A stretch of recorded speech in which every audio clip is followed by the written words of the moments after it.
Morning students, महाविद्यालय के YouTube channel में आपका स्वागत है। आज हम बात करेंगे विशिष्ट समाकल निकालने की विधि पे हम चर्चा कर रहे थे। हमने qx equal to 0, qx equal to e की पावर x पर हम बात कर चुके थे कि किस प्रकार हम निकालते हैं सॉल्यूशन। आज हम बात करेंगे साइन ऑफ ax तथा कॉस ऑफ ax के लिए विशेष समाकल ज्ञात करना।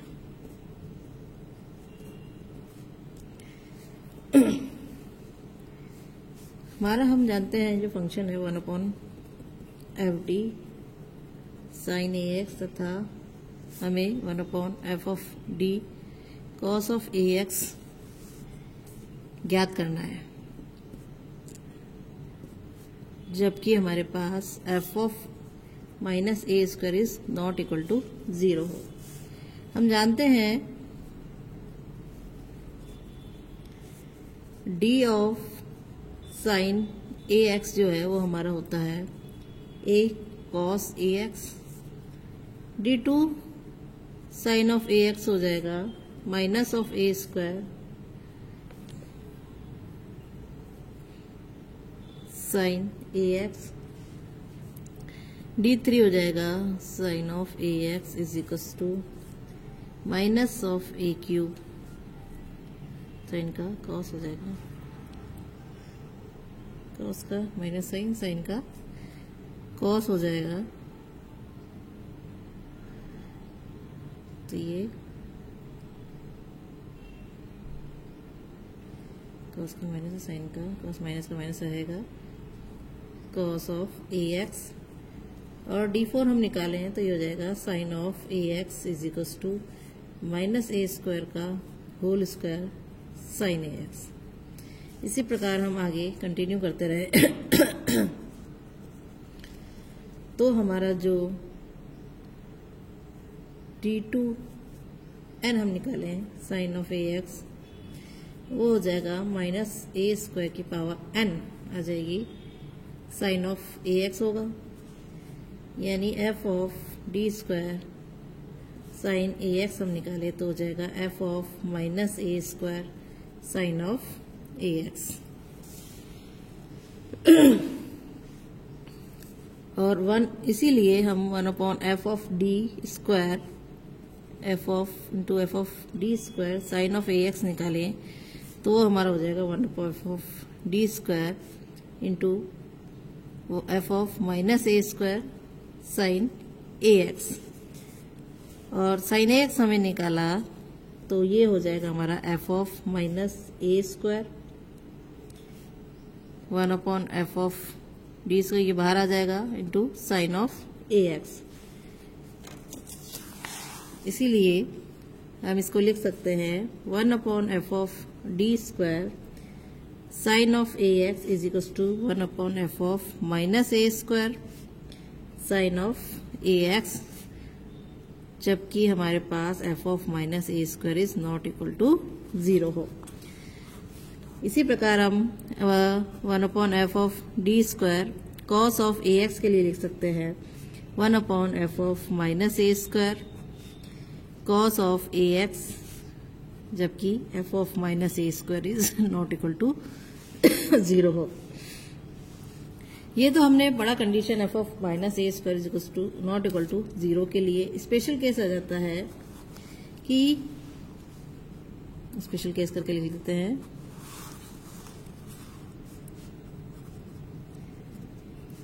यदि हमारे पास D square plus a square की पावर n है, एक गुणनखंड के रूप में है,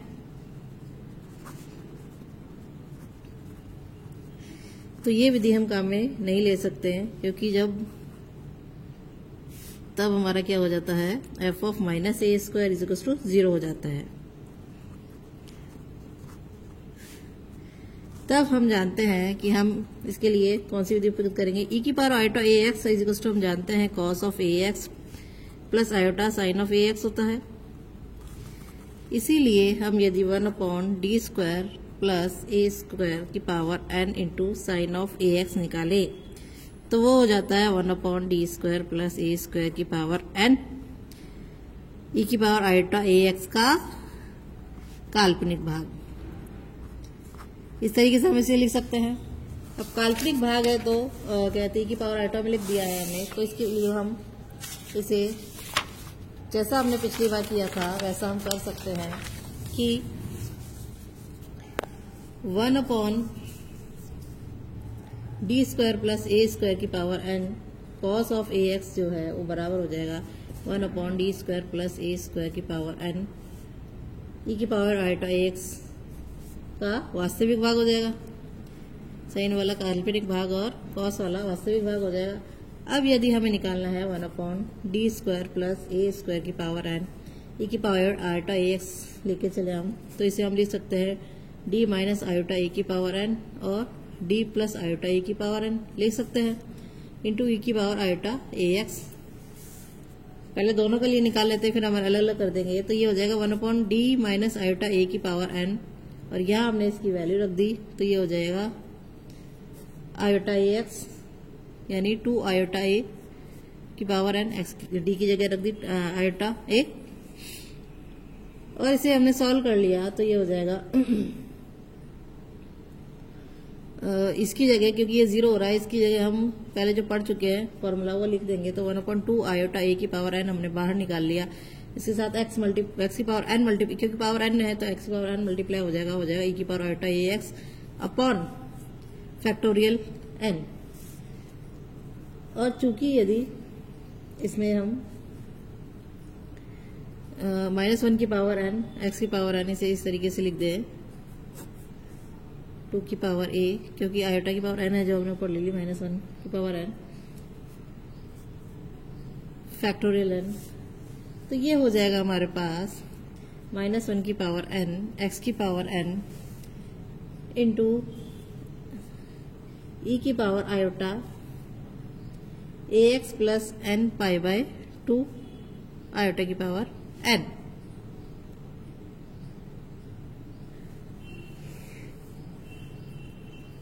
और नीचे आ जाएगा हमारे पास 2a की power n into factorial n।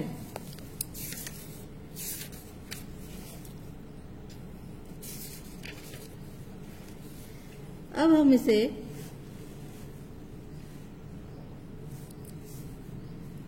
इसमें इस तरीके से लिख सकते हैं 1/d² प्लस a² की power n cos of ax plus iota sine ax e की पावर आयोटा ax को इस तरीके से लिख सकते हैं। और यहाँ हम लिख लेंगे -1 की पावर n x की पावर n अपॉन 2a की power n into factorial n। और यहाँ हम इसको लिख सकते हैं cos of ax plus n π/2 plus iota sine ax plus n π/2। अब हम वास्तविक और काल्पनिक भाग अलग अलग कर लेंगे दोनों पक्षों से।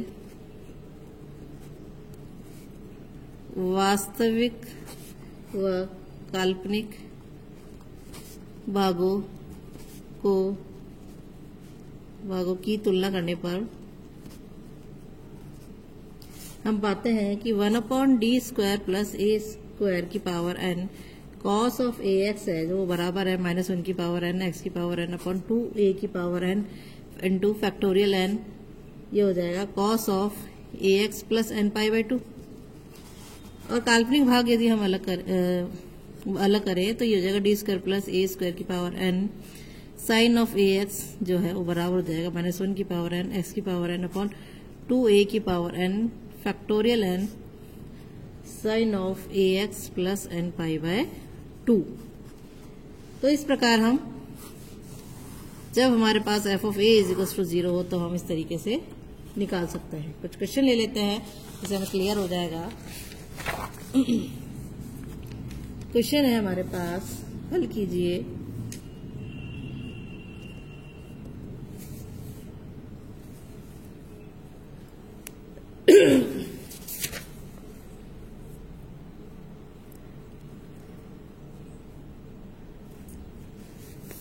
क्वेश्चन है d3y upon d x cube plus a square dy by d x is equal to sine of a x. Solve करने के लिए हम ले लेते हैं, सबसे पहले इसे लिख सकते हैं हम d3 plus a square d into y is equal to sine of a x. इसकी ऑक्सिलरी इक्वेशन है वो हो जाएगी हमारे पास m cube plus a square m is equal to 0, या हम इसको करें m is equal to 0, m is equal to plus minus iota a. 3 values हो जाएंगी। अब इसका जो सी एफ है वो हम लिख सकते हैं C1 plus C2 cos of a x plus C3 sine of a x. तो इसका पर्टिकुलर इंटीग्रल जो है वो हो जाएगा 1 अपॉन, इसे हम लिख सकते हैं D into d square plus a square sine of a x. 1 upon D बाहर ले लिया और इसको हमने सॉल्व किया 1 upon D square plus a square sine of a x. तो ये हो जाएगा 1 अपॉन डी, इसको सॉल्व करेंगे तो ये आ जाएगा minus x upon 2a cos of a x. 1 upon 2a बाहर ले लिया, 1 अपॉन डी को हमने इंटीग्रेशन ले लिया, माइनस भी बाहर ले लिया, x cos of a x D x हो जाएगा। इसको हमने सॉल्व कर लिया तो हमारे पास आ जाएगा 1 upon 2a as it is. इसको x को बाहर का इसका इंटीग्रेशन किया तो ये x upon a sine of a x हो जाएगा, प्लस ये हो जाएगा माइनस माइनस प्लस हो जाएगा 1 अपॉन ए स्क्वायर हो जाएगा कॉस ऑफ ए एक्स। और सिंप्लीफाई कर लिया इसको तो ये हो जाएगा। इसे सी एफ को समीकरण 1 नंबर देते हैं, इसे x upon 2a square sine of a x हो जाएगा minus 1 upon 2a cube cos of a x. इसे समीकरण 2 नाम दे देते हैं। तो जो y is equal to solution होगा वो हो जाएगा C F plus P I, या लिखे समीकरण 1 और समीकरण 2 का योग, और लिखा हमने तो C1 plus C2 cos of a x plus C3 sine of a x minus x upon 2a square minus 1 upon 2a cube cos of a x हो जाएगा। ये इसका सॉल्यूशन है। एक क्वेश्चन और इस तरीके से ले लेते हैं हम, जिसमें हमें काल्पनिक और वास्तविक भाग अलग करके निकालना है।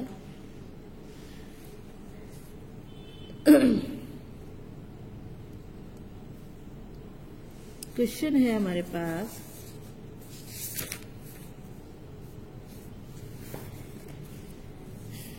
हल कीजिए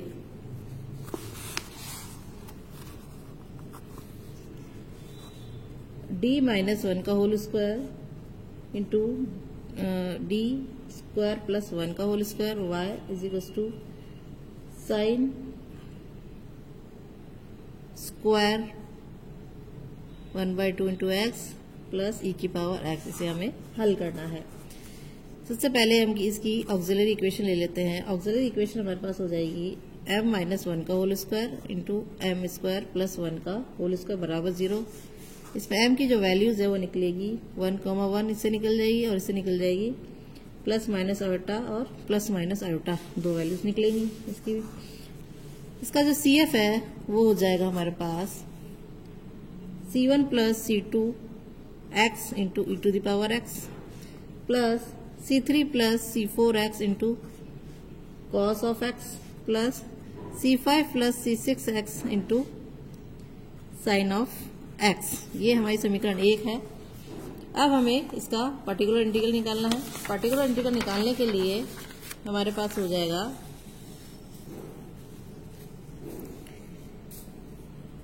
P I is equal to, हम लिख लेंगे 1 अपॉन डी माइनस 1 का होल स्क्वायर, और ये हो जाएगा डी स्क्वायर प्लस 1 का होल स्क्वायर, और यहाँ आ जाएगा sine square x/2 plus e की पावर x का हमें निकालना है।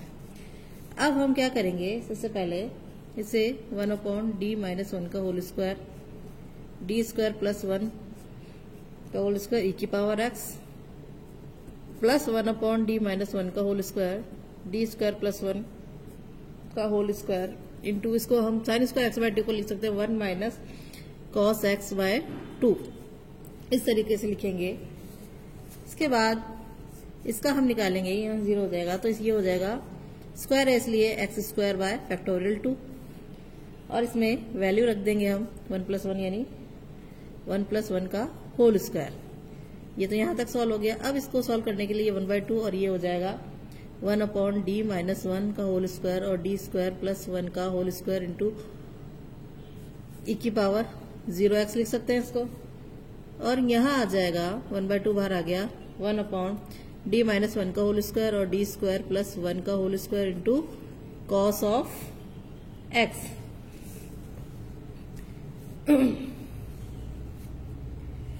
अब हम इसे यहां से ले लेते हैं, ये हो जाएगा x² e की पावर x अपॉन 8 और ये हो जाएगा 1/2 और यहाँ हमने वैल्यू रख दी 0 - 1 और ये 0 + 1 का होल स्क्वायर हो जाएगा माइनस ऑफ 1/2 1 अपॉन, इसको लिख सकते हैं हम d² - 2d + 1 और ये है d² + 1 का whole square into cos of x। इसको एज इट इज रहने दिया, इसको हम और सिंप्लीफाई कर लेते हैं। स्क्वायर e की पावर x अपॉन 8 ये हो जाएगा प्लस 1/2 का 1/2 रहेगा। अब यहाँ आ जाएगा माइनस 1/2 1 अपॉन d² - 2d + 1 और ये d² + 1 का whole square into cos of x। इसे हम लिख सकते हैं 1/8 x² e की पावर x प्लस 1/2 प्लस 1/4। इसको हम यहाँ वैल्यू रख देते हैं तो ये आ जाएगा 1/4 और ये हो जाएगा d² + 1 का whole square as it is रह जाएगा और इसे 1/t cos ऑफ x। यहाँ से इसकी वैल्यू रखेंगे d² की 1, तो ये हमारे पास -2d + 2 हो जाएगा, कॉमन निकाल लिया तो यहाँ 8 आ गया और ये हमारे पास d बच जाएगा इसके अंदर से। अब हमें 1/d है तो इसका इंटीग्रेशन ले लेंगे 1/8 x² e की power x plus 1/2 plus 1/4 1/d² + 1 का होल स्क्वायर। इसका इंटीग्रेशन लिया तो ये हमारे पास आ जाएगा cos का sin x। अब हम क्या करेंगे, इसे थोड़ा नाम दे देते हैं समीकरण।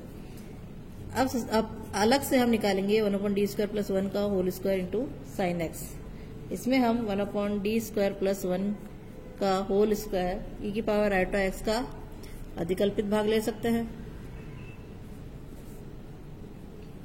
तो इसके लिए हम सॉल्व करेंगे यहाँ पर, तो हमारे पास आ जाएगा 1/d² + 1 का होल स्क्वायर e की पावर i x। हमने सॉल्व किया तो ये जाएगा 1/d - i और d प्लस i का होल स्क्वायर और d - i का होल स्क्वायर इंटू e की पावर i x।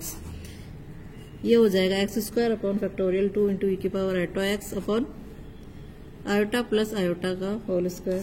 और हमने इसको सॉल्व कर लिया तो ये हमारे पास आ गया -1/8 x² तो i² रहेगा तो और ये हो जाएगा cos x plus i sin x।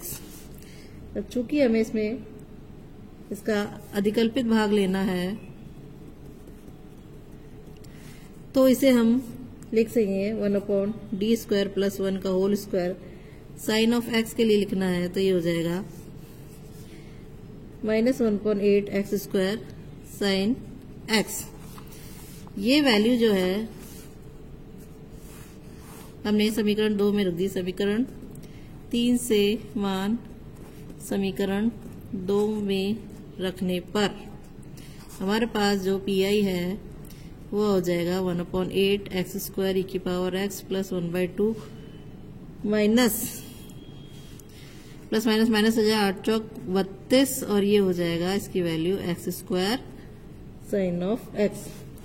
और समीकरण 4 नाम दे दिया तो y = CF + PI करा तो हमारे पास हो जाएगा C1 + C2x इंटू e की power x plus C3 + C4x cos x plus C5 + C6x sin x।